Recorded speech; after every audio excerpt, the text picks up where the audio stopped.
Hello,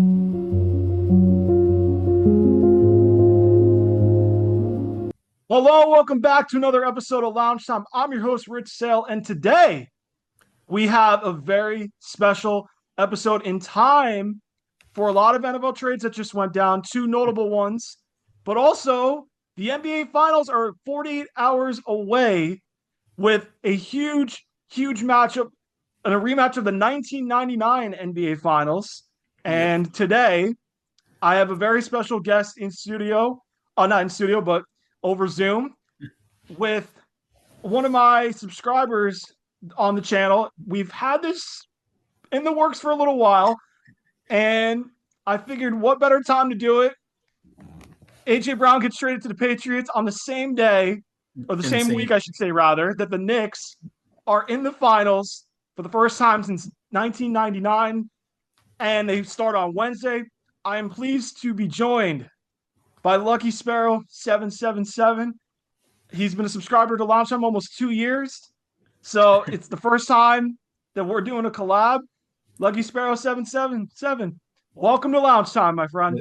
I really appreciate you having me on. And I do a lot of NBA analysis on my own YouTube channel. And I think this is going to be an awesome podcast running down the breakdown of all the NBA playoffs and talking about the new NFL news. Should be exciting. Yep, we are. Yep, there's a lot to talk about today. There's a lot to talk about. Conference finals just ended. We got the finals preview and then the two big trades that just went down today on June 1st. And then also one more thing I'll mention, I'm a big Knicks fan. Yeah, it's a big series. It's been a big playoff run for them. So both of our teams are in a great spot right now, following great postseason success, and now onto the sports final stage. Obviously, New England was in the past Super Bowl February, and the Knicks are now in the NBA Finals. That'll start on Wednesday. Yeah, it's amazing. I'm so happy that this feels like the best Knicks team I've seen ever since I became a Knicks fan back in like 2015. And I think this is finally the year where the Knicks go back and win a championship, which hasn't been done since 1973. In over 50 years. Awful long time. Yeah, it's awful long time that it's been. So let's this is also the rematch of the NBA Cup championship earlier this season. It's so funny that we get an NBA Cup championship to coincide with the finals that are starting for the NBA championship now. Yeah, who would think? Yeah. So, all right, so let's start it off with the conference finals breakdown series rundown. Your New York Knicks sweep the Cleveland Cavaliers 4-0, the second straight playoff series. The Knicks sweep an Eastern Conference opponent. They are winners now of 11 straight playoff games heading into the finals. And now I ask you, my friend, are the Knicks playing like the best team in the postseason leading up into the finals? Yeah, I think for sure the Knicks are playing as the best team right now. As you said, the winners of the last 11 straight playoff games. They're putting on one of the most dominant playoff runs in NBA history. And it all comes down to the leader, Jalen Brunson, who's been leading this team. And a lot of people want to criticize him as being a small point guard and saying that a small point guard can't win an NBA championship. But Jalen Brunson is a dog, and he's proved it in these playoffs. He's been averaging 26.9 points per game, 6.6 assists, and shooting almost 50% from the field. And then it's just he's helped this Knicks team become such a core unit where everybody is all involved. And the offense and the defense, it looks so dominant on every game they play and every possession. And I think every other NBA team should be scared of how the New York Knicks are playing right now. And with Karl-Anthony Towns' amazing passing, that's helped the Knicks tremendously. And Mikal Bridges' efficiency. But did you get to see that game one of the Eastern Conference Finals was the 22-point comeback? I did get a chance to watch it. It was I at one point was ready to go on PlayStation with my friends at that point. I'm like, oh man, wow, Cavs stole game one. They had a little bit of a time off from the Pistons game 7. Knicks game 1, I figured, okay, this will be the one where They're a little rusty. And then I kept the game on because I'm like, it's still a long ways to go, but I just kept it on, just kind of watching it still. And then I seen them slowly creep into the 10 to 12 range, and I was like, okay, it's they need to really be on fire for the last 6 minutes or so, 3 minutes or so. And then they went at James Harden so bad to where I don't know if I've seen somebody get absolutely like targeted that bad on defense for a guy with his accolades, his all-star credentials, league MVP, and they went at him. And it was shocking to see the Knicks completely break his will on the defensive end, saying, you can chuck up as many threes as you want, you can dribble as much as you want. We're going at you on defense. We're going to tire you out. And they kept relentlessly. Brunson just, whether it was in a paint for the layup, whether it was a step back three, whether it was just a pull up, he had whatever he wanted on James Harden. And I think you saw the Cavs psyche break in overtime. It was just a matter of, at that point, when would it break? And game one ended up being the psyche breakdown of the Cavs and the tailspin that sent them off. Yeah, yeah, 1,000%. And then right after that game one, I just remember thinking to myself, like, that was the only chance the Cavs actually had of winning a game in that series. And I just had a feeling in my gut that the Knicks would dominate like the rest of the games, that they would win. But I think Kenny Atkinson, the Cavs coach, sure got a mental breakdown after that game one, because letting your team lose a 22-point lead in the fourth quarter and in overtime, that derails so much motivation for the team. And I think that was a huge one of the small reasons why the Knicks were able to sweep the Cavaliers. So I'm And guessing you saw his comments after game three. Yeah, that was completely idiotical. I don't know how you could say. What was it again? I forgot. Analytically, we won 2 out of 3. Oh yeah, that was terrible. I think he was just trying to like cover up for his team or something, but that was completely like stupid to say. I don't think any coach could really say that. I've never seen a coach say something like that and being down 3-0 in the series. It's crazy, but he was just covering up for himself. Yeah. I think you saw not only the psyche effect post game one, it translated, and you knew the domination was going to happen when the body language and the effort showed in the final minutes of game three. I knew Yeah, what after that last possession, I'm sure you knew the same thing. The Cavs were going to get swept. Like it was over. yeah, Like they checked out, and I knew when I saw the body language and the effort, and those are two things that you can't teach. You have to have no, that as as a makeup of your team when trying to show that we're not going to get swept, especially not on our home floor. And they got dominated. They got ran out of their own building. yeah. And that's where I think I knew after game three, it was a sweep. I don't know if you thought the same thing. Yeah, I thought the same thing. I 100% agree with you. And after I saw that poor body language, I was like, the Knicks are going to wrap this up in 4 games. And I know one of the biggest things I wanted to mention was that with Mikal Bridges, his consistency with the Knicks, that was one of the biggest things I saw that helped the Knicks make the dominant playoff run since the beginning, was Mikal Bridges shooting incredible. He shot 58.6% from the field in this whole postseason, which is absolutely tremendous. And the Cavs even had a very rough time with Mikal Bridges and just getting to his spots, and he was making it look easy. And then for the Cavs, they just had so much trouble trying to generate any consistent offense. Even though Donovan Mitchell was cooking, I felt like Dean Wade could have made some more threes, and just James Harden, he had a rough time in games 3 and game 4. But yeah, I agree with you though. So as far as breaking down this series, and I'm not going to get into like X's and O's with you and on how the Knicks swept them. I'm not going to go there with that X's and O's strategy. But for Cleveland's side of it, Donovan Mitchell, for the most part, when the Cavs needed somebody, he probably didn't produce his greatest series, but he produced to where it was fairly respectable for him. But as a team for the Cavs, we knew James Harden, he was going to disappear. The lights got too bright for him, and he fades in critical playoff stretches and moments.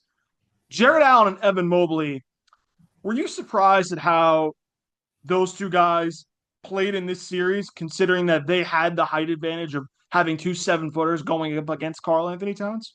Yeah, honestly, I was shocked. I really thought like coming into that first game of the Eastern Conference Finals, since Jared Allen I believe he had like over a 20-point game in Game 7 against the Pistons, and I thought he had a lot of confidence. But then once I saw Mobley and Allen play against the Knicks, I was just completely impressed by the Knicks' elite defense at rim protection, and I thought Mobley and Allen could have played better, but the Knicks defense just came in with all energy, 100% effort, and there was nothing Cleveland could do inside that painted area. And I know even Evan Mobley played decent in game 4, but it didn't really translate to anything else in the series. But yeah, I was surprised by that for sure. Are there touches offensively? Do you think that was on Kenny Atkinson, or was it on both Mobley and Allen to be more aggressive on that end? I think it came down to the players, honestly, because I was thinking about this a little bit. Even though Kenny Atkinson, he can be seen as possibly like not one of the best coaches, because I know he used to coach the Brooklyn Nets back in before 2020, and that was one of like the worst teams in the NBA.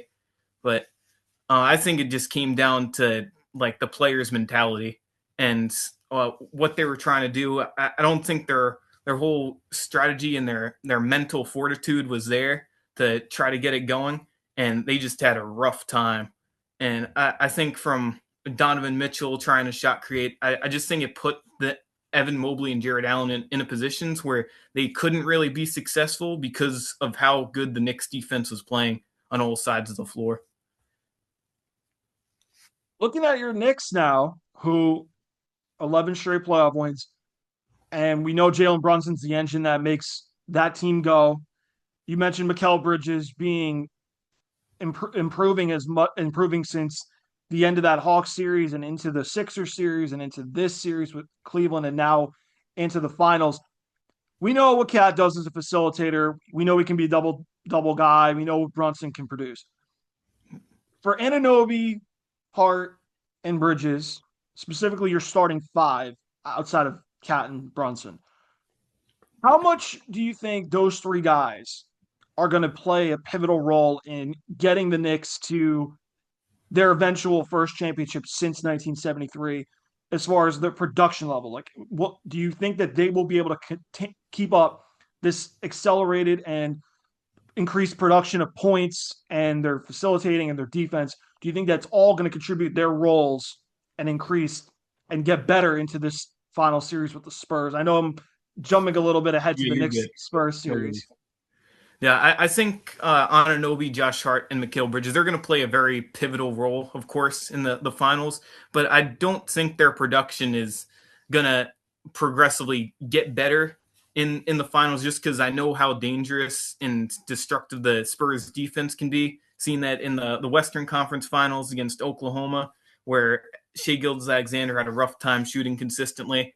And I think on this is going to be the biggest defensive series. And I think I'm thinking from a defensive perspective, I think the defense from both sides are going to be more impactful than how the offense is being played out, just because I know the Knicks are a grit and grind team, and I know the Spurs are just an elite defensive team with Victor Wembanyama. I think it's just going to come down to which team can get more stops and get more steals. And I think from Anunoby, Josh Hart, and Bridges, I think Anunoby is going to probably play the biggest part in that void because of how amazing of a defender he is. But what do you think about Miles McBride and his impact possibly in the NBA Finals? Do you think he's going to be able to produce? I think that he is going to be a huge part for them off the bench where they're going to need him to produce a game where he gets 12 to 15. Yeah. on at least 2 games if the Knicks plan to win 4. I think if the Knicks plan to win 4, he has to have somewhere between 12 and 15 off the bench that they're going to need. If he doesn't have that, that's where I think the Knicks then have to bank on guys like Mitchell Robinson, who's not really a scorer. He can be a rebound shot blocker at the rim. Jordan Clarkson, he's streaky. When he's on, he could get 12, Yep. 15. But is he a guy that you consistently trust off the bench that much? And No. then that's where I think for McBride especially, he's going to have to get 12 to 15 in at least 2 or 3 games in this series. 2 definitely if the Knicks plan to win 4. Yeah. But honestly, if the Knicks do win 4, then they are putting themselves at the top of the pinnacle, right next to the Golden State Warriors as a 15-game playoff winning streak. But I really, as much as I'm a diehard Knicks fan, I do not think that they are going to win in 4. But I mean, you never know. Yeah. I like to have confidence. So now let's move on to the Western Conference Finals and arguably the series of the year in the NBA, where 7 games, I think we all knew when this was decided, this was going to go 6 or 7. Yep. Game 1 happens, the Wemby masterclass. And I know I said this in one of your shorts. I was like, definitely going 6 or 7. And I think that was 100%. just me throwing out a prediction. When you look at how this series unfolded, did this series tell you more about the shortcomings of Oklahoma City or the youth and experience, the youth of the Spurs, helping them beat a team that we all thought was looking at back-to-back finals appearances and trying to be the first back-to-back champion since the Warriors? So was it more about OKC's shortcomings or the Spurs youth propelling them to winning 4 games in this series?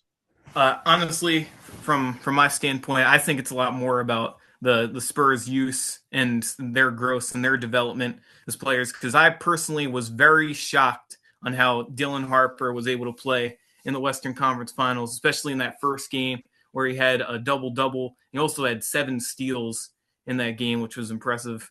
I saw it as a rookie, he'd have a tough time get it going, especially in the playoffs. But he's shown his ability, his athleticism, and even Stephon Castle. He's had some great athleticism and great plays. And honestly, his efficiency was something that surprised me from the Spurs. And I know how great the Oklahoma defense can be against any NBA team. So to see that type of production from Stephon Castle was also surprising. So it had to come to me from the Spurs' use and just how good they drafted. And honestly, and now they're in the NBA Finals, right, with Victor Wembanyama. And it's just every time I see Victor Wembanyama play, it's like I just get mesmerized because of how big he is and the things that he's able to do at 7'4". But his development has been incredible from year 1 to year 2.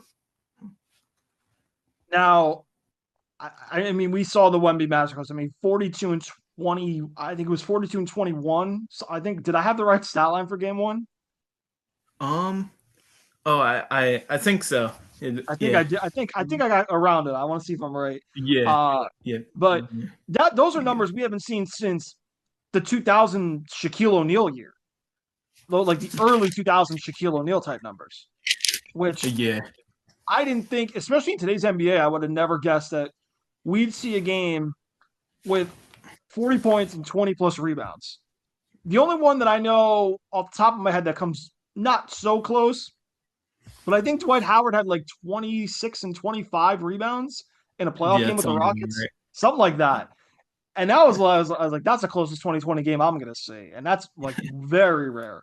But a 40 and 20 game, and that not happening since Shaquille O'Neal, it just shows that is this Wemby's league now to run?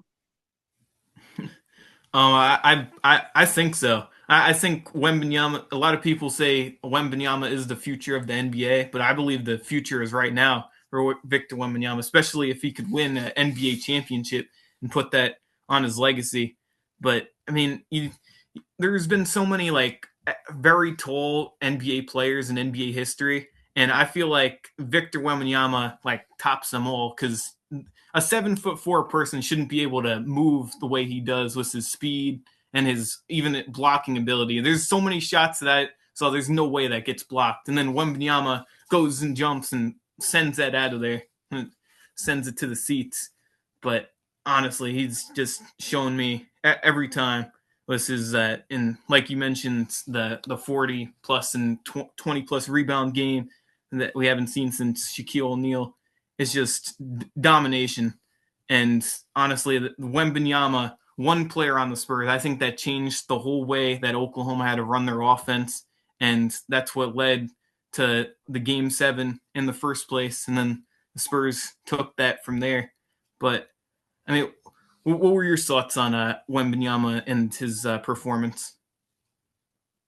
I thought Wemby after game 1, I felt like he was a little quiet after what happened. I don't think he had, and I think he said this after game 3. I have to get my teammates involved better, Hmm. and I think game 4, that's when he was able to do it better. But I think he took the initiative. When I think he takes the initiative to be the guy that says, I'm going to not only score, I know what I can do defensively, but when I choose to score and then set the guys up like Castle, Champagny, Vassell, Fox, if I can draw the double, one of you is going to be open. Just get to your spot.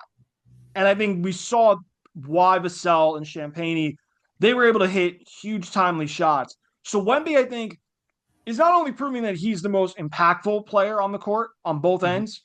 We know that, but not just his skill set either, but it's the way that his attention draws OKC's defensive coverages to go, okay, they have to double me or single me with a Hartenstein or Chet. But if they double the two bigs, one of the 4 is going to be open. Yeah. Just get to your spot and just knock them down. And that's what the Spurs ended up doing, which helped them win 3 out of the last 4 games in that series. Yeah, 100%. And now one thing that kind of it didn't surprise me, but like an interesting stat I saw was how the Spurs they didn't win any back-to-back games until that game 6 and game 7, and for some reason I saw it in my head that Oklahoma would come out on top in that game 7, but I was wrong about that. And then the Spurs came out with that great team effort, and all the players contributed, whatnot. But I mean, I don't know what like the crazy expectations were for Wembanyama when he came in to the NBA, but I don't think nobody expected like this. I don't know, this amount of dominance. What about you? I don't think that I don't think I expected him to make the finals this quickly in year 3. I mean, the only guys that I know immediately that come to mind that made the finals so quickly in their career are Tim Duncan in '99, Yep. which was the Spurs' first championship, Magic in 1980, and Bill Russell. I heard the other day, Yeah. and I know Kareem had success not as early as Wemby has getting a team to the finals, but I know Kareem won in '71, but I know Kareem had all the great years at UCLA. So I'm thinking maybe Kareem 4, but I don't know if it was in the time frame of how quick a player led his team to the finals within their first 3 years. And Wemby's now joined that company. LeBron Yeah. made it in year 4. It took Michael Jordan a little while. Yeah. So I think from where the Spurs have trended since they got Wemby and how quickly they've gotten to the game's biggest stage surprises me, especially with Greg Popovich stepping down and Mitch Johnson coming in now as his first full year as a coach. And I think we got to give him a lot of credit for that because Yeah. as great as Greg Popovich is, the age was starting to show a little bit. He didn't look good physically, health wise, and I was like, it would be sad to see this team get to a finals after he steps down, and that's what happens. But on Yeah. the other side, I think Mitch Johnson deserves a lot of credit for how he got this team to just buy in and how every single one of those young guys, like Harper off the bench, he's not afraid of the moment. De'Aaron Fox Mhm. has played in a game 7. He may not have the playoff experience, but he knows I can get to the hole, make a layup. I can get to my mid range, Jay. Champagny, Vassell, They can mix in a couple looks on SGA and make some timely threes. And Wemby, the impact that he's had on defense, I think it doesn't surprise me with his physical size. But what surprises me with his game specifically and the expectations, I seen him have a little bit of handles, and I knew he can make threes. I didn't know that he had a step back three from the logo in his bag. I didn't think he had the handles that for a big guy at 7'4", I didn't think we'd see that. And I think when you combine all that, the expectations, I guess we can say we expected him to get to the finals maybe from like year 5 on, but year 3, no. No. And a unanimous defensive player of the year. A unanimous defensive player of the year. Add that to his season. That I didn't expect within 3 years. Yeah, and I'm with you. We definitely have to give credit to Coach Ms. Johnson. Back to Mitch Johnson. I think he deserves a ton of credit for what happened in this series because down 3-2, you look at how this team was built. Wemby is the most impactful player on both sides of the court. De'Aaron Fox, I could drive to the rim or I could pull up from mid-range J. Champagny, Vassell, you guys can make open shots. And then Dylan Harper, that kid is fearless. And he's a top 3 to 5 pick in the draft. Stephon Castle, that's fine. I'll take SGA. I'll make it difficult for him. And those guys just had answers. And then Cornette is just a great shot blocker, rim protector when Wemby gets in foul trouble. The way the Spurs have been built under Mitch Johnson, especially when Popovich has to retire, and for him to do this in his first full year, learning from last season, the early struggles and intricacies of how he is jumping up from an assistant to being the head man in charge and getting this team there, Mitch Johnson deserves a ton of credit. It's really impressive. You don't expect that, like, somebody like that to do that in their first season as a head coach, but it's been incredible. The development that he's helped with all the young guys on the Spurs, like Stephon Castle and Dylan Harper, and just how all these guys have stepped up in such a tremendous fashion, and to get the Spurs team so much success, like being second seeded in the Western Conference and getting to the NBA Finals. And I think one of the most important things that's impressed me about Ms. Johnson is his coaching adjustments. Like, what's really impressive is how he's able to notice how the defense is moving, whether it's any NBA team. We'll do specifically the Oklahoma City Thunder in that series, how Coach Ms. Johnson was able to figure out the best ways to go after the Oklahoma City defense, like sending alley-oops to Victor Wembanyama, where OKC couldn't really do much to stop that, or whether it was a catch-and-shoot 3 for Stephon Castle or Devin Vassell, or even Julian Champagny, who was draining a lot of threes. It's phenomenal what he's been able to do. And I give a lot of respect to Greg Popovich, though, for his years of experience winning multiple championships with the Spurs. But it's incredible. The whole coaching staff, I think, deserves a lot of credit for the Spurs. So now let's move to OKC, where there is a lot of chatter. I'm sure you and I have both heard this. Chet Holmgren's Game 7 performance was among the worst that we have ever seen in a Game 7. But now, from the big picture of OKC, from a roster standpoint, their 3 stars are all making north of $41 million next season. Wow. And Hardenstein's making close to $29 million a year. Now, you've got the young guys of Cason Wallace and AJ Mitchell's coming up. You've got a lot of those young guys they got to start paying, plus a top 12 pick who they're probably looking to trade up for Cam Boozer. But then there's talk now, because, and this is going to lead into one of our later topics, our 2 topics away, actually. Yep. Do they trade Chet for Giannis? And that's something that I will let you do more of the thinking on that. And they didn't have Jalen Williams, which I'm not going to say is an excuse for why they lost. They lost and the reason we both agree is their 3-point shooting. Their shortcomings was the fact that they just could not make threes. And some of them were really good open looks. Yeah. Now with OKC, when you look at how this team now, there's going to be changes next season. They're going to have to make some roster changes. Sam Presti will figure it out though. Do we think that OKC will have to change to be more of a floor spacing team to help SGA out? Do you think they can keep playing this way offensively? Or do you think that something in that Spurs series makes it seem like, okay, Giannis is that piece that gets them over the hurdle of the Spurs because of Wembanyama? I do honestly think Giannis would be the stepping stone to go over the Spurs against Victor Wembanyama, because if the OKC was able to get like a blockbuster trade and acquire Giannis Antetokounmpo, it would open so many things up for their shot creation. And I think, like, even though OKC is usually known as a great 3-point shooting team, but in the Spurs series they didn't play as good as they wanted to.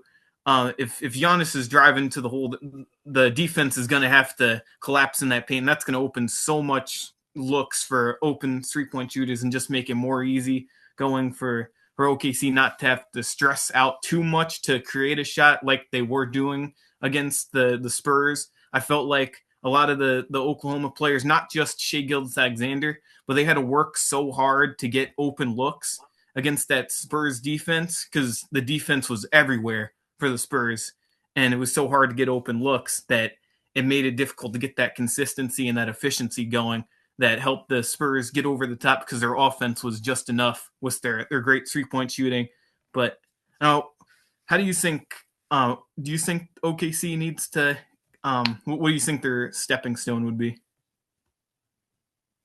I think that they have a good makeup of defenders and guys that can make shots. They just didn't make it at the clip. Yep. Where I will ask you is this: do you think that they need an extra ball handler to help SGA bring the ball up the court? Hmm. That's a really good question. Now that you brought that up, I do think they could definitely use that, because Shai Gilgeous-Alexander, there's so much stress on him to be that number one ball handler, that number one facilitator, that if he was to have another like playmaker, another ball handler, I think it would take so much stress off of him, and it would make the team so much better, because they're able to distribute more and not force the ball over as much, especially against those elite defenses. And this is just throwing it out in the water, but somebody maybe like Kyrie Irving at the point guard would be something to handle with. Because the way I look at Giannis fitting with OKC, we know we can bring the ball up a little bit, but Giannis is really looking more to drive downhill to the rim when he brings the ball That's up the court. Now, does SGA play that well off the ball? I don't think he does play that well. mm, So that's where I'm like, schematically, is Giannis really that ball handler that helps SGA play well off the ball when Giannis is just a downhill guy when he has the ball past half court? I don't know if that's good from a schematic standpoint. I know he does handle the ball, but do you really want a 6'11 guy bringing the ball up the court just to drive downhill, and then defenses know, okay, as long as we're set, we can draw charges? That's kind of what OKC has been doing defensively a lot. So that's yeah, where I'm saying, okay, 6'11 guy who's really not a great 3-point shooter. SGA, he's more of a mid range jumper, but is he going to mm, play that well off the ball to a 6'11 guy who's really not a great 3-point shooter? I don't think Giannis fits schematically well with what OKC is trying to do and take that next step to being more of a ball spacing offense. that that's true. You make some very valid points that actually changed my mind. I don't think Giannis would be a good fit in OKC. I think the point that you brought up of having like a secondary ball handler in that primary position would be a lot more beneficial for OKC in that regard. And Giannis wouldn't exactly cut that. And I don't personally think Shai Gilgeous-Alexander is great off the ball as much as he is on the ball. And OKC wants to utilize Shai to the best of his ability. And to be able to do that, I do think now that Giannis would kind of negate that in a way where it wouldn't fit into the whole schematic system. But That's a really good point. Last question I'll ask you on OKC, and I'll go back, and I'm going back to Chet here. A lot of people say that he was scared of the challenge and intimidated by Wemby, which is, I would say that's true. I think we both would agree there. From him for him to take his game to the next level, is it best that OKC does trade him to a team where they will look to develop him more from what he has built in OKC, but that can develop his next game? Or if you're OKC, do you try to develop him one more year to where, well, let's see how we can fix Chet being intimidated by guys that are about his size or a little taller than him, like Wemby, that are more physically tough rim protector, shot blockers at the rim. Would you say that to fix Chet's problems, is it better that OKC trades him? Not and forget the financial situation, just from his game to take to the next level. Is it better for OKC to keep Chet to develop him and take his game to the next step, or do you think it's best where another team takes on his contract and they are tasked with trying to feature him more in their offense, seeing what is he comfortable with? That's a really good question. I think, in my full honest opinion, OKC should still try to develop Chet. I still think OKC is probably, at least right now, is the best spot for him, because especially Mark Daigneault has proved himself as one of the best coaches in the NBA. And I think Chet is, as he was scared against Wemby and he had that rough playoff series, I still think he can grow a lot, and he's still very young. And I think there's still room on the table for him to become a plus defender and keep getting better in the OKC system. And I think if he was able to go to a different team in this stage of his career, that might even like negatively impact his career, just because of all the adjustments he has to make. And maybe if he was a little older, I think it would be better if he switched teams. So let's transition to this upcoming NBA Finals matchup. The Knicks and the Spurs. Yep. I mentioned already. It's a rematch of the 1999 Finals, the last time the Knicks made the Finals. Coincidentally, it was also the Spurs, a rookie Tim Duncan. And we were talking about rookies rookies or young players within their first 3 years to have a Finals championship or get to the stage at this point in their career from where Wemby's at right now. But I want to ask you, from the series as a whole, what are the biggest questions for you heading into this final series that will decide this series and who wins? I think one of the biggest questions that comes to my mind that I was thinking about this playoff series is which team has more pressure to win a championship. And I personally think that the Knicks have the most pressure to win this championship, just because the Spurs are such a young team, and the fact that the Knicks haven't been in the finals since 1999 in so long. I think Knicks fans are, personally me, I'm dying to see the Knicks win a championship in my lifetime. I feel like the time is right now, and if Jalen Brunson can win that championship, there's a lot of pressure on him, because a lot of people are saying that like a small guard as a leader on an NBA team can't win a championship. Like Draymond Green was saying, Brunson can't win the Knicks a championship. Some other famous celebrity was saying that too. And I think, yeah, that's right.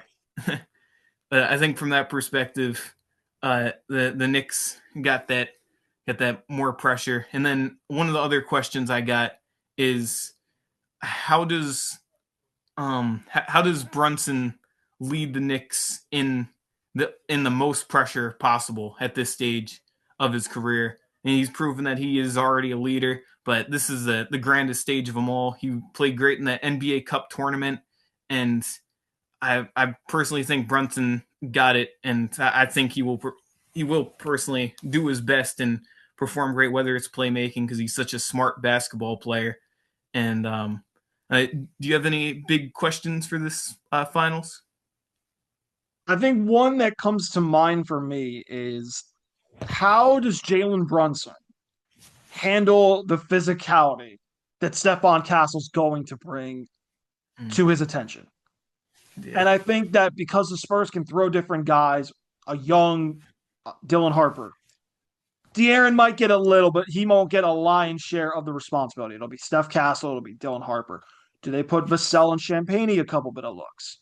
How does Brunson handle multiple bodies being thrown at him to be able to get those baskets that he does get? I want to know how he does, because when Indiana had Aaron Nesmith last 2 years, not to say that he stopped Brunson, but he made him work a little bit. How does He slowed Brunson him down. handle to work with multiple defenders being thrown at him? And it doesn't matter, and he won't know who it's going to be. Mitch Johnson might mix that up on him. Is that a fair question, you think? Yeah, that's definitely a fair question. I think over time, as watching the Knicks so much time, especially this season, I think Brunson has gotten so much better at taking that role in the how to get the best position for the Knicks to win the basketball game, and in that regard, for he's gotten such a better job at passing the ball than he has earlier in his career, and I think from a scoring perspective, Brunson's going to realize like what type of bodies are on him and what game plan to try to organize in a way that gets the other Knicks players involved as much as possible, like they've already have been in this playoffs, and with the efficiency that the Knicks have been shooting, which has been tremendous in the 11 game playoff winning streak. I think what makes it more valuable is the players around Brunson that help impact the Knicks, especially in winning basketball games in this NBA Finals. But that's a good question. I think another one for me when I look at this series is we know that Wemby, when he does like to hit a lot of threes, but he will go to the paint to get his back down low with the alley oops you mentioned before. But I look at Cat being the facilitator, and Wemby's going to have to step out of the paint. And I look at Cat as a facilitator, and I'm like, okay, with 7'5" center there to block driving lanes and his long arms that make it almost an 8 foot wingspan, I wonder if Mike Brown is going to have to let somebody else try to facilitate instead of Cat, because I think if you're making Cat the primary facilitator with Wembanyama and he's guarding the rim and then passing lanes with his long arms, they can get disrupted. Yep. So I'm wondering, does Mike Brown have another ball handler facilitator, which I know Brunson's a ball handler, but I'm saying another facilitator to where they don't have Wemby close out at the free throw line to just completely destroy passing lanes, because you're not going to be able to challenge him vertically with his wingspan. But to kick out to the guys like Anunoby, Bridges, Josh Hart, is Brunson going to have to take more of a facilitator role? While I know Cat's been the main facilitator during the winning streak, and Brunson Yep. we know can facilitate, but is there maybe another facilitator that they can rely on, so that way Wemby just doesn't completely challenge shots vertically at the rim? I think so. I think in this finals, that's where Josh Hart steps into more a critical role in passing the ball. And he's proven that he could drop some games with triple doubles, and he's one of the best rebounding guards in the league.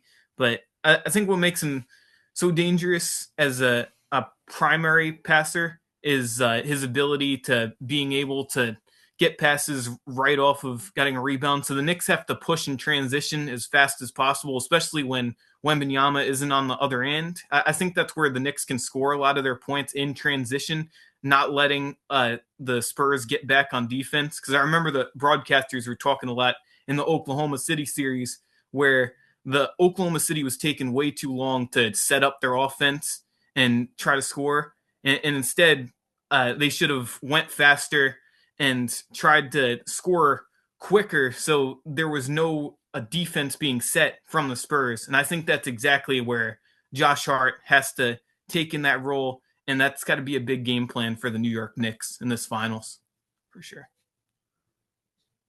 I think when I look at, I think there's a lot of, going back to what you said about pressure, I think there's a lot, honestly, more on Mike Brown, considering what the Knicks fired Thibodeau for to get to the hurdle that they are trying to get in. That's a championship. Mike Brown now, this is why they got This is why they hired you, to Yeah. be that coach that elevates an offense that needed to be able to space the floor more and not really slow in getting set. But now, okay, you're in the finals. As great of a window and a chance as there is, especially in the East, the way it played out this year. I look at Mike Brown as probably the most with pressure, more than Brunson, I'd say, more than Towns, more than obviously more than the Spurs and Mitch Johnson. But I think the guy with the most pressure is Mike Brown because of why the Knicks hired him for this particular moment. And now, does his X's and O's, his system, get this team to an NBA Finals championship? Something that they were close with Thibodeau, but they couldn't quite knock that door down. That's honestly a great point. I do think Mike Brown has a lot of pressure, especially since you mentioned Tom Thibodeau being fired and them bringing him in. And he was a former assistant coach, as he did previously win an NBA championship. So that was a big reason why they brought him in the first place. But and with Mike Brown in this NBA Finals, with all the pressure going against him, I think that's where his coaching has to take this another level, another leap against the Spurs team, and especially this elite defense that the Spurs got. And yeah, I do agree with you. I think he does have a lot of pressure, but I would still lean towards Brunson a little more, having more pressure, just because he's been the underdog so far in his NBA career, and he's always been looked on as like the small guy, even though he's had some tremendous previous seasons. I think if Brunson gets that championship, it impacts his legacy so much at the stakes, where the Knicks get that championship that they haven't seen since 1973. I'll ask you the last question on this final series before I ask you how many games and who wins. Sure. Do you think that if Brunson wins this title, is he, in your mind, the greatest Knick of all time? That's a tough question I've been trying to ponder in my head, but I have to say yes, because with what Brunson's been doing as the primary point guard, this Knicks team has been incredible, and this dominant playoff run couldn't have been done anything even close without Jalen Brunson leading the charge. The Knicks would have never had that 22-point comeback against the Cavs. It would have never been able to honestly win many of these games from this 11 game winning streak, because Jalen Brunson had some incredible performances, nearly scoring 40 points in multiple games of the series. So yeah, it's gotta be on Jalen Brunson, as I think he does go down as the best Knick of all time. Even though it is one NBA championship, it is hard to say with legends like Patrick Ewing. As much as I love Carmelo Anthony, I don't think he could go there, just because he never really brought the Knicks too much playoff success. And I do think Walt Frazier deserves to go up there in some regard, but I think Brunson goes as the best. All right, I'm going to put you on the spot here. Who wins the All right. finals and in how many games? My prediction for the NBA Finals, I think the Knicks are going to win in 6 games. They're going to take it on at home in that 6 game. I think if it goes 7, the Spurs wind up taking it, just because they got that big home court advantage that's going to make or break the game. But I do think the Knicks grit and grind at Madison Square Garden, the fans are going to go absolutely crazy. New York fans are hard to match up with, I have to say. But I do think the Knicks take it in 6. I will say the finals celebrating in Madison Square Garden, a closeout game, that is going to be a, I would say, a beautiful scene from like all the orange and blue. But I would also think it's also going to be the most chaotic and absolutely craziest night You're right. in New York, especially in the Garden. It's gonna be good luck getting out of there if they do win in Game 6. Yeah, I'm glad I'm not going to the game. Oh. It's too crazy. Yeah. But yeah, I guess I'll give mine real quick. Okay. I'm back and forth on this. And the Knicks have played really well these playoffs, and they are playing their best basketball right now. I just look at the Spurs and I just say, yes, their youth has been very impressive. And I just think that both these coaches are both have had. Well, Mitch Johnson has had his first real playoff experience this season, but we've Yeah. also seen guys with their first playoff experience. They actually win a championship. He would join the likes of Steve Kerr, Nick Nurse, that come to mind immediately, like right away, first year coaches to get there. I know Mitch Johnson coached most of last year, but he was mostly with the interim tag. This is the first year where he's got the full time tag now. Yeah. So I look at that and say, okay, does Wembanyama have a finals run for the ages? And with the bodies the Knicks can throw at Towns and Mitchell Robinson, I'm just trying to see, especially with Mitchell Robinson banged up with the pinky. I don't know how serious that's going to impact him, considering he is a shot blocker, rim protector, and he rebounds. But Wembanyama, he doesn't strike me like he doesn't physically dominate like an old school big. He's more of a new school big with where he can stretch the floor, he can have an elbow jumper, but can he take over an entire finals? And I'm trying to see it, and but I know Brunson is not afraid of that moment. He can take over, but I wonder with the Knicks, does somebody else other than Brunson step up in these kind of moments? And I think Cat having a lot of challenge with Wemby is going to play a big part in the series.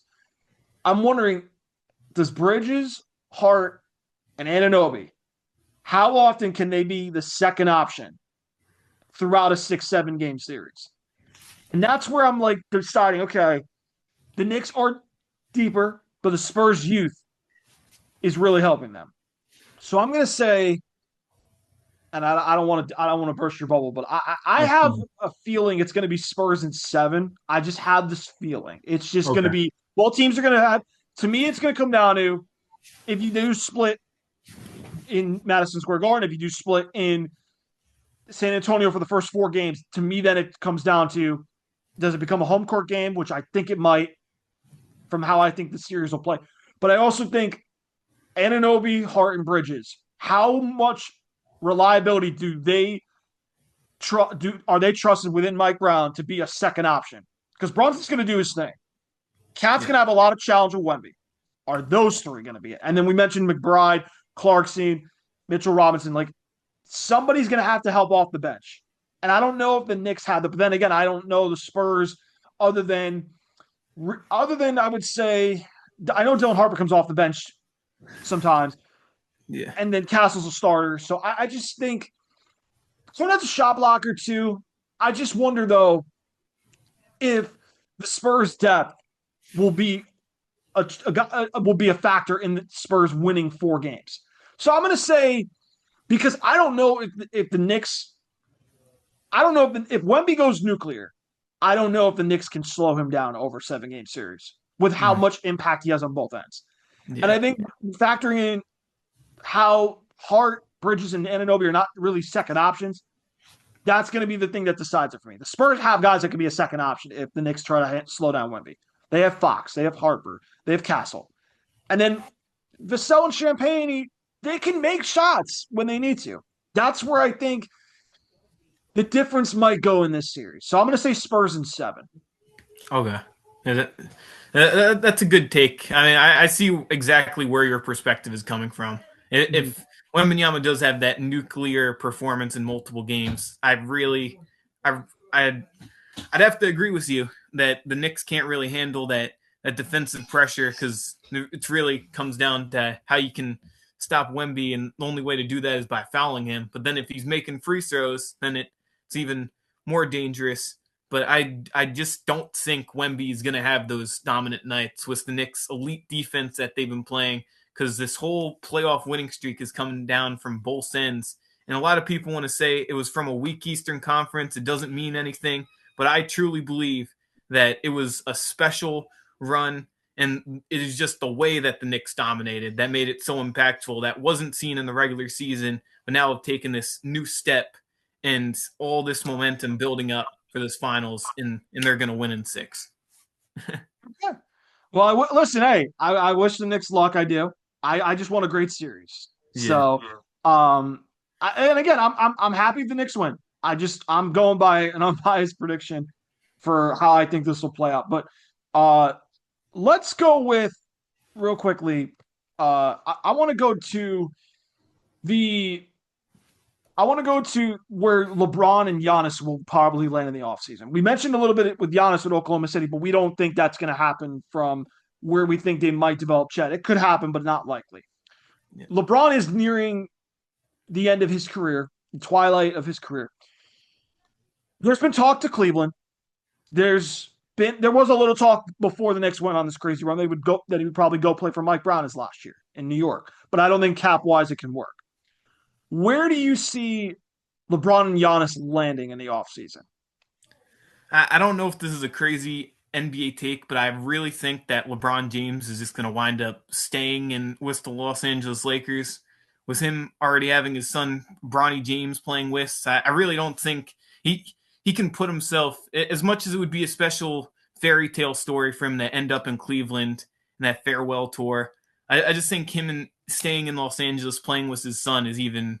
It's just he's already in that great position, and I don't think LeBron is leaning on one more championship. I think it just at this stage he just wants to keep playing and enjoying this time with his son. And I think the best place for him to stay would be Los Angeles. And then looking for a landing spot with Giannis, it's hard to say. I do think he definitely moves away from the Bucks because of hearing all the rumors that have been going on for so long now. It's really hard to say with all the cap space and what team could take that on and what team is willing to give up so many of their assets for Giannis. I think I don't know. It's hard to say, but I think the Warriors are in that type of contention where they could possibly lean towards getting Giannis, and that would make such a special team. Seeing Curry and Giannis on the floor together, I think that would make they could win a championship if that was to happen. I've heard Boston, I've heard Miami, I've heard Golden State as the main three with Giannis. Now, fit wise, I know that Miami still has Tyler Hero. They still have Bam Adebayo. But I look at Giannis and say, okay, he's not really a shooter. Yeah, Bam, he can make elbow J's, he can get into the paint, but he's not consistent. And then I look at the 3-point shooting for Miami. I'm going, Hero, we know can be really streaky. When he's on, he's really good. And then when he's cold, he's cold. But they're going to have to give up the likes of Jaquez. They're going to have to give up maybe Hero in the package. So you lose 3-point shooting. Boston, I think the only way that happens is if they're willing to say, Jaylen Brown, we're dealing you for Giannis. But even then, I go, is Jaylen Brown for Giannis straight up enough? No, no. no, So I would say I have this feeling Pat Riley's been putting all the chips in on the table for this pursuit of Giannis. They had a chance 5 years ago to get him. He chose not to leave Miami. I think that somehow, some way, Pat Riley's planning something. And I think Miami finds that little move where they're able to get Giannis. And I just think Boston, it's going to take a lot more than Jaylen Brown to move for Giannis. I don't think even if they do Jaylen Brown and maybe draft picks, they might have to include Derek White. I don't know if the Bucks would do that. Golden State, they are an old team. They are. Draymond, do you think they want to take on his contract? I don't know. They're not going to want an old Jimmy Butler. I just, I don't know. I think logically Miami feels like that's where Giannis goes. As far as LeBron, you might have sold me on the Lakers because I think I don't get the vibe Kenny Atkinson wants to coach LeBron his last year. I don't think he wants that with this group. Although I think now that they said they're keeping Harden, I don't think the group of Harden, Donovan Mitchell, and LeBron would ever go well. I don't, even if it was yeah, for a year. And then, like I said, I doubt it's the Knicks. And then I just think looking at him with the Lakers, he's not willing to take that low of a pay cut. I just you might have sold him in the Lakers. I think he will eventually settle for a lower number than he wants, just so he can play with Bronny. But I look at that Lakers roster and go, they need to do more. They don't have a team that can win him a fifth championship. Yeah, 100%. I agree with that take. I definitely think at this stage that the Lakers don't have enough. They definitely need more defense. They were one of the poor defensive teams last season. And as much as their offense can splurge with great 3-point shooting, like from Austin Reeves or Luka Doncic, I think another issue is the players staying healthy too. That's something they've struggled with at some points, like Luka Doncic dealing with his injury in the playoffs, and even Austin Reeves had his issue. And I think there needs to be some. If LeBron really does stay with the Lakers, there needs to be some big moves from the Lakers to even, as much as LeBron is playing with Bronny, I fully agree with your take in that the Lakers do need to make those big blockbuster moves in order to settle and make the team more established as a contending team. Yeah, there's going to be a lot of NBA offseason talk with both LeBron and Giannis being at the forefront. So now we get to the two biggest trades that happened today. And Yep. obviously, if you can't tell by my jersey, I have a Drake May jersey on. I don't think you can see the numbering, but I have the Drake May jersey on because the New England Patriots have gotten A.J. Brown for a 2028 first round pick and a conditional fifth round pick, I believe is the terms that I have on my computer screen. And I'll go more in depth with this a little bit.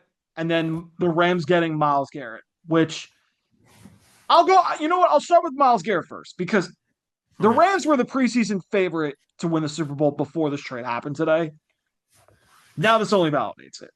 I think now it comes down to, for me, they gave up a lot though, and now this is the all-in sequel from 5 years ago. 5 years ago, they did the same thing, trading for Stafford. They got Odell middle of the season. They got Von Miller in the middle of the season.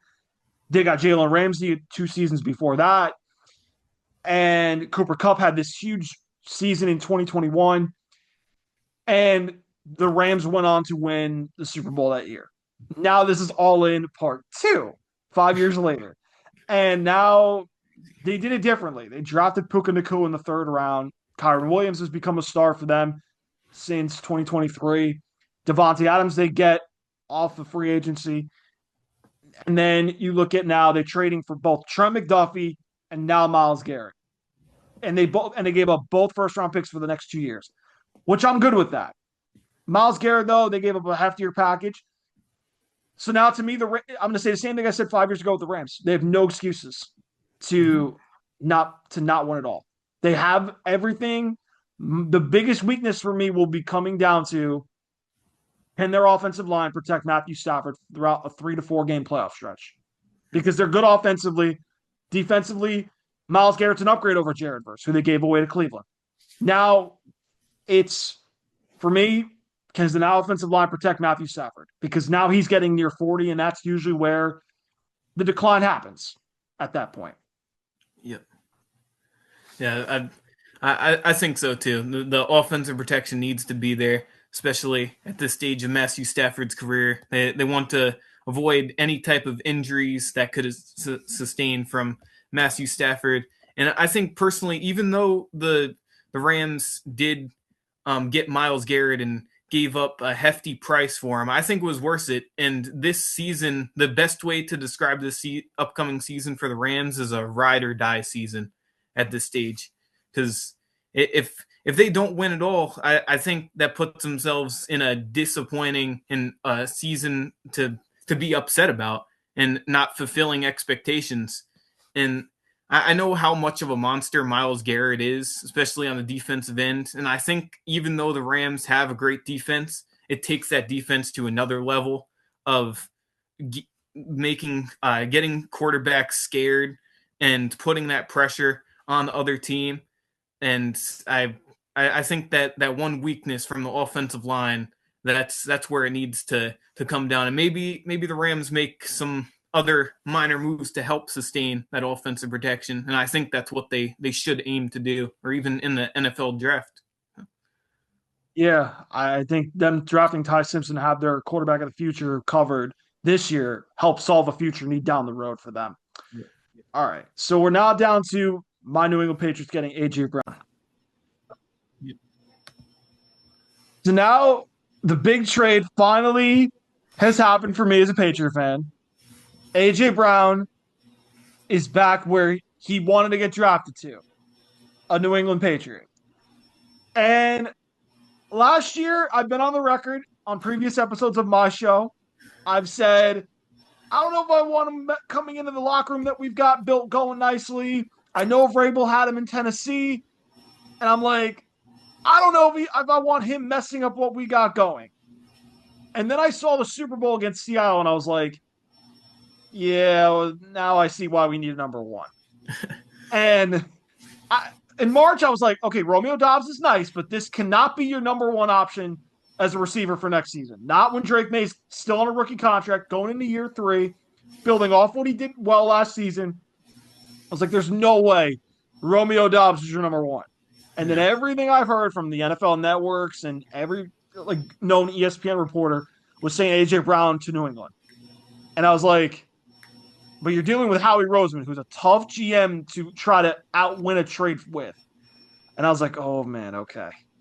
Now this trade is pending a physical, which I don't want to say 95% sure, but I feel like it should go through okay. Hopefully. Max Crosby of the Ravens was another thing. Not saying this is going to be that, but AJ Brown to New England. I here's what I'll say.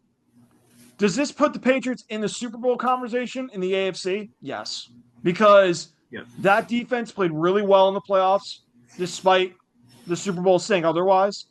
For 3 quarters, that Patriot defense did what it had to do, and then that's when everything broke in the fourth.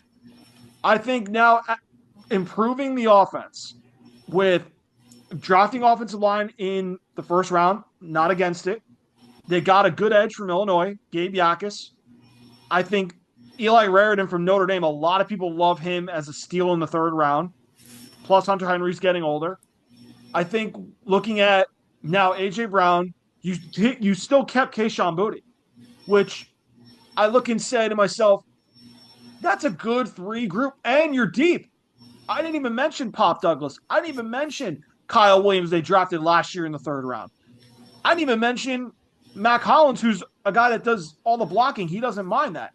Yeah. And then I say to myself, okay, Ethan Chisholm's the young undrafted receiver that they really like. Somebody's out on the trade block.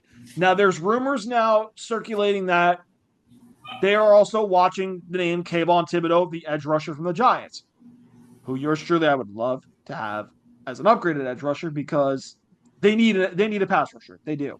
And I'm good with that too. Edge and receiver 1 was the biggest needs this team had to do. Now, AJ Brown, this is the thing.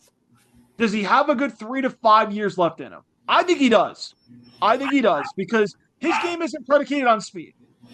The way he plays is a physical 50-50 receiver, the tough contested catches in traffic over the middle.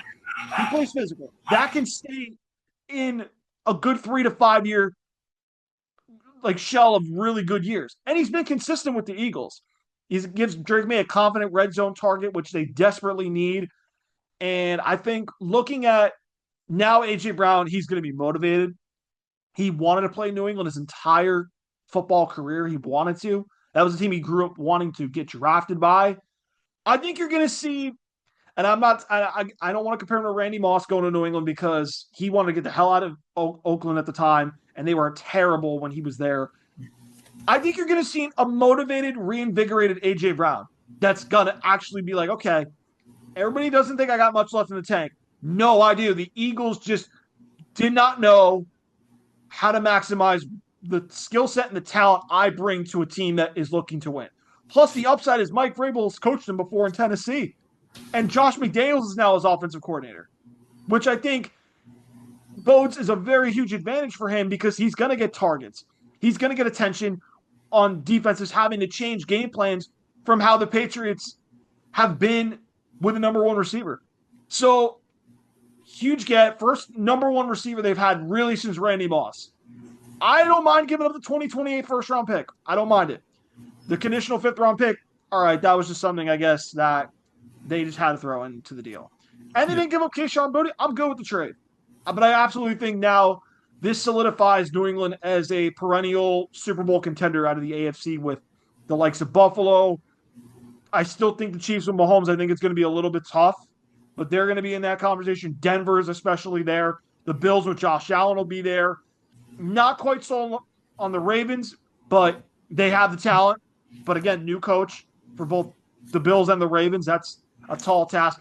Houston's got a Super Bowl defense. I don't know about their offense yet. So I would say this trade firmly places the Patriots among a Super Bowl contender in the AFC. I have to agree with you. I do think, as much as I don't like the Patriots because I am a Giants fan, I will say I do think that the Patriots do go up to that Super Bowl marksmanship just like they were last year. And just something that I was thinking about, as you mentioned, seeing like a motivated AJ Brown. I was thinking of how when I know I'm like cross dividing sports here, but I was thinking of when Jimmy Butler went to Golden State. I thought he was a lot more motivated from because when he was at the end of his journey in Miami, he got kind of depressed and you could see that he was demotivated. And I think AJ Brown will be a lot more happier with the Patriots, and seeing that confidence boost is going to help the Patriots take that offense into another great level with Drake May. And I is I mean it's hard to say though, but with all the competition in the NFL, but AJ Brown will most certainly be a great part of the Patriots offense, I think. Yeah, I'm excited. I mean, game one, it's against Seattle in Seattle. They're hanging the banner, and we got AJ Brown as a big storyline going in with it. And I think this will be a more talented, better New England team taking the field than it was in the Super Bowl. So I'm looking forward to this future combination of Drake May to AJ Brown for 2026. That'll be so fun for me to watch this season. I know the Giants made a couple pair of moves, Juju Smith-Schuster and Odell Beckham Jr. back to help improve their receiving core a little bit. I know that that's got to be good for you as a Giants fan because you get some familiarity, you get somebody that's played with the organization before, but you also get two Super Bowl champions. Yeah, I am very happy about that. I think it's more like you said, seeing those familiar faces. I don't think it takes the Giants like to that much better of a team, but no, yeah, of course not. But seeing Odell Beckham Jr. come back to the Giants, it makes me very happy. I remember seeing him do that one-handed catch against Dallas. That I'm always going to think about that, and happy that he's back. I'm going to be honest, I'm not a big fan of Juju Smith-Schuster. I remember seeing him do like TikToks with the Pittsburgh Steelers, and I don't know how good of a locker room guy he is. And I think his performance is kind of derailed a little bit when he went to Kansas City. But I'm hoping that he can make a spark and come back with the Giants. And I'm more so happy about Odell Beckham Jr. coming back and just living back that memory of. I think a lot of Giants fans are happy about it. Yeah, I think you guys. I think that'll be something that, as I would say, it gives someone a reason to go to the game to see Yep. if Odell's going to have maybe a great catch here or two. Maybe they go and he has that crazy game. That's what I think Odell signing is like. Let's bring someone that the fan base loves, the organization has remembered before. Oh, John Harbaugh had him with Baltimore for a cup of coffee a little bit over there, but Yeah. I think it's one where it helps bring fans back in the seats. This type of move. I agree with you.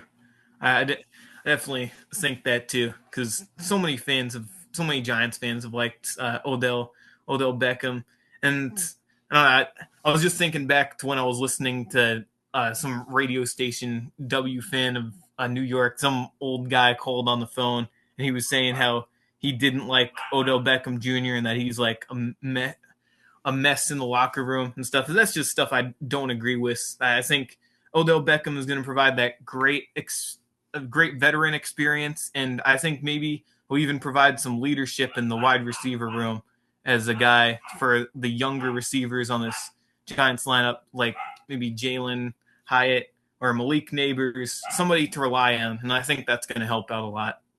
Yeah. And as you mentioned, the fans. Yeah. Well, We covered a lot today, and going through a couple disconnects here and there on Zoom. Crazy. Yeah, but we got a lot that we covered. NBA Finals previews, series breakdowns, two big blockbuster trades. I'd say this was one hell of an interview. I thank you so much, Lucky Sparrow 777, for joining me on Lounge Time today. I had a blast getting to interview you on a topic that I know you're going to be covering on your channel. I thank you too. I appreciate. I really liked getting on here. It was a fun experience. Coming on as a fan of the Lounge Time podcast, and yeah, I appreciate it, and so I'm definitely gonna post this on my channel. Yeah, I'm gonna get this out shortly. I know this might be a little over an hour, but that's okay. If it's a great interview, I'm good with it. So, thank you so much, Lucky Sparrow 777, for joining me on Lounge Um, Time. Make sure you guys hit that like button, hit that subscribe button, hit that notification bell, so that way you guys can get all the latest content going forward. We're gonna have a preview of off-season grades for the NFL teams very, very soon. That's in the works. I'm trying to get a rotating cast of guys that I can have some off-season grades with, or you'll see me just post my own grades. You can also follow me at Lounge Time Pod on X. A couple of the episodes will be there as well. This one will be going out within the next day, definitely at the latest. So give me a follow at Lounge Time Pod on X. Also, please help my man Lucky Sparrow 777 get to 1K subscribers. He's so close. Appreciate it. Gotta get him there. I gotta do it for my guy here since he's close, and he did a huge favor with me for this today. So thank you so much for tuning in, watching Lounge Time. I will see you guys coming up. It'll be a little bit of a break, but I'll see you guys coming up with the offseason grades. And before you know it, we'll be previewing the 2026 NFL season. Until then, I'll see you guys in a little bit, and we'll be ready for the 2026 NFL season. Until then, have a great NBA Finals. Have a great little offseason, and we'll be back with more content on the way. Yes, sir.